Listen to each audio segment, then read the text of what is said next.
Ever look up at the sky and wonder why jet planes produce long trails behind them? In today's video, we'll be going over how these condensation trails, also known as contrails, form. Let's first take a look at what is coming out of the plane's jet exhaust. Jet fuel is essentially kerosene. A chemical reaction inside of the engine with oxygen in the air occurs which creates carbon dioxide and water. Note, there are other additives in jet fuel, but to keep it simple, I'm assuming pure kerosene. If we take the mass of water and divide by the mass of the jet fuel in the equation, we get that the jet engine is pumping out 1.37 times the weight of jet fuel in water. I did a quick volumetric calculation to find that for every 1 liter or gallon of jet fuel burnt, you get 1.123 liters or gallons of water. There is a greater mass of water than jet fuel because the jet fuel is reacting with oxygen in the air to form water. Now let's do an experiment with hot water at cold temperatures. If we bring water close to the boiling point and throw it in cold air on a cold day, it instantly turns to ice. Let's play it again, but this time in slow motion. You can see that when the water is thrown, there is a condensation trail behind it.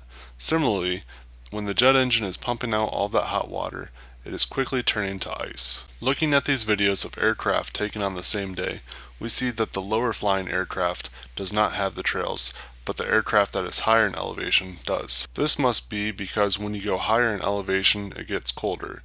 You can visually see this if you are in a mountainous area. At the top of the mountains, many times they will have snow due to the colder temperatures at high elevations. Now let's think for a moment about how clouds form. When water in the air comes in contact with particles of dirt, the water clumps to the particle, making it visible to the eye. When the jet engine burns fuel, the exhaust has soot particles in it, which allow water to clump to it to form clouds. The soot particles are essentially seeding the clouds. Clouds form when the water clumps together faster than they are pulled apart by the thermal energy in the water. The lower the temperature, the faster the water clumps together.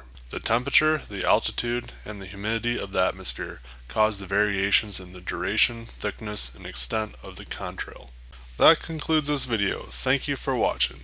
Hopefully I earned a like, share, or subscription. If you like this video, you may also enjoy these videos. This video came as a viewer request. If you have a topic for a future video, you can leave it in the comments below.